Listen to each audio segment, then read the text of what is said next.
దాంట్లో వచ్చినా మిగతా వాళ్ళకు 30 to 40% ఇంతవరకు రాలే. వాళ్ళు మళ్ళీ అప్లై చేస్తూ ఉంటే వాళ్ళకి ఎటువంటి జవాబు లేదు. ఇన్ని ల్యాబ్సెస్ పెట్టుకొని నువ్వు ఇచ్చినటువంటి 6 హామీల్లో 4 హామీలు అసలు దాని జోలికే నువ్వు ఎంటరే కాల.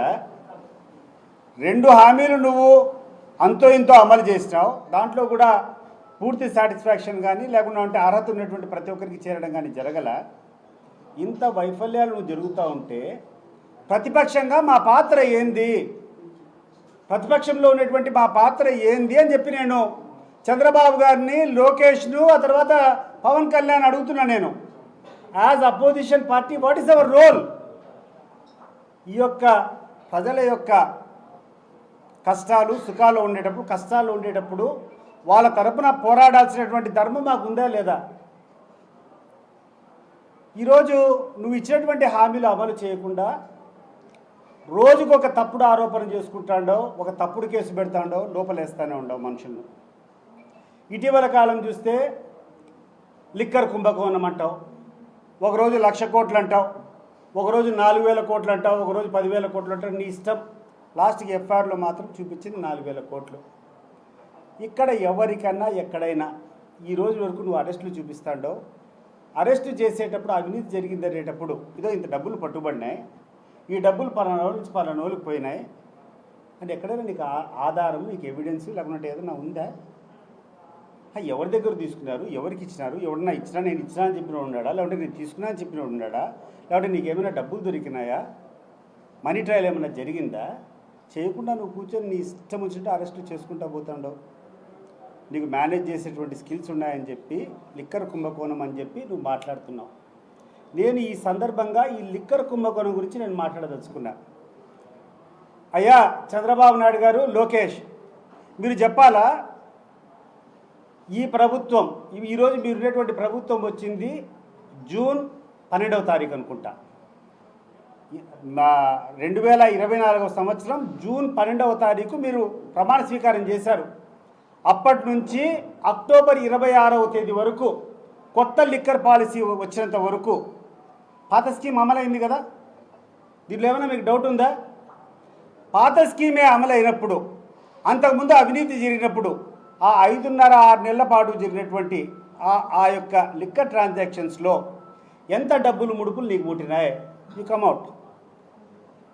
పాత దాంట్లో లోపాభీష్టంగా ఉంటే, పాత దాంట్లో అన్యాయం జరిగింటే మరి అదే పద్ధతి నువ్వు కొనసాగించినప్పుడు జూన్ 12వ తారీఖు నుంచి అక్టోబర్ 26వ తారీఖు కొత్త పాలసీ వచ్చినంత వరకు నువ్వు అదే పద్ధతిని కొనసాగించినప్పుడు నీకు ఎన్ని వేల కోట్లు నీకు ముడుపులు వచ్చినాయని నువ్వు ఇప్పుడు చెప్పాలా?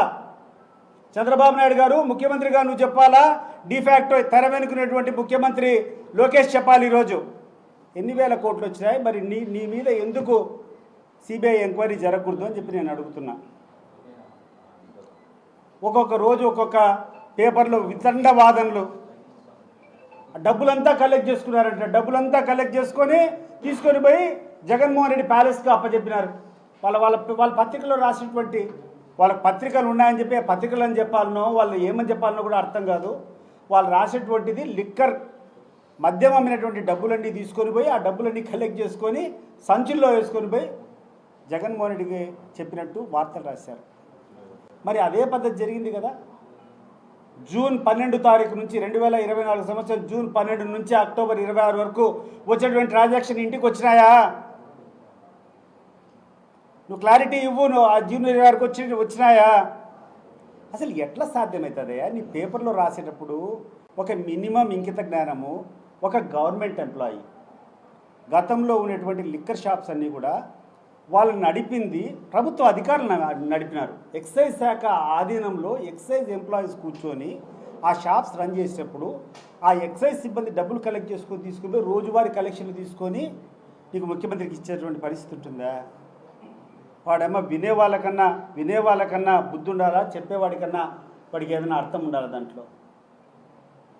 ఏ రకంగా స్కామ్ చేయగలుగుతారు? ఏ రకంగా డబ్బులు తీసుకొని పోతారు?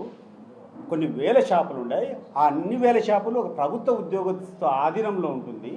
వాళ్ళ దగ్గరికి వస్తాయి డబ్బులు. వాళ్ళు తీసుకొని వచ్చి డబ్బులు ఇచ్చేటువంటి పరిస్థితి ఎక్కడైనా ఉంటుందా? ఒకవేళ అట్లా వచ్చింటే నీకు జూన్ 12వ తారీఖు నుంచి నీకు వచ్చే డబ్బులన్నీ ఎక్కడ చేసినా ఆ వివరాలని ఒకసారి చెప్పు. నువ్వు రెండవది ఏంది మాట్లాడతారంటే ఆన్లైన్ చేసేదానికి యూపీఐ ట్రాన్సాక్షన్స్ చేసేదానికి అవకాశం ఉన్నా మీరు క్యాష్ ఎందుకు కలెక్ట్ చేసుకున్నారు అని చెప్పి ఒక వితండ వాదన. నేను ఏమైంది ఎందుకు దీనికి అని చెప్పేసి అప్పుడున్నటువంటి ఎక్సైజ్ అధికారిని నేను కొంచెం క్లారిటీ అడిగా, ఎందుకు ఈ నిబంధన పెట్టారని. ఏం లేదు సార్, అప్పుడు షాప్లోకి వచ్చి ఈ యొక్క ఎవడైనా వినియోగదారుడు కొనుక్కోవాలని చెప్పి ఆ స్కాన్ కొడితే యూపీఐ ట్రాన్సాక్షన్ కొన్ని సందర్భాల్లో వాళ్ళకి కట్ అవుతా ఉంది, మాకు చేరడం లేదు. మేము అతనికి డెలివరీ, ఎందుకంటే మా అకౌంట్లోకి అది వచ్చినట్టు మాకు చూపించినప్పుడు మేము డెలివరీ ఇవ్వలేకపోతున్నాం, మరి ఘర్షణకు దారి తీస్తుంది. ప్రభుత్వ ఉద్యోగస్తులు మేము ఎక్కడ వాళ్ళతో ఘర్షణ పడుతూ ఉండాలా, ఇది మాకు కష్టంగా ఉందని చెప్పి చాలా రీటైల్ షాపుల్లో ఉన్నటువంటి మా అధికారులు మా దృష్టికి తెచ్చినప్పుడు ఎందుకయ్యా యూపీఐ వదిలే అంతా డైరెక్ట్గా క్యాష్ ఇమ్మని చెప్పి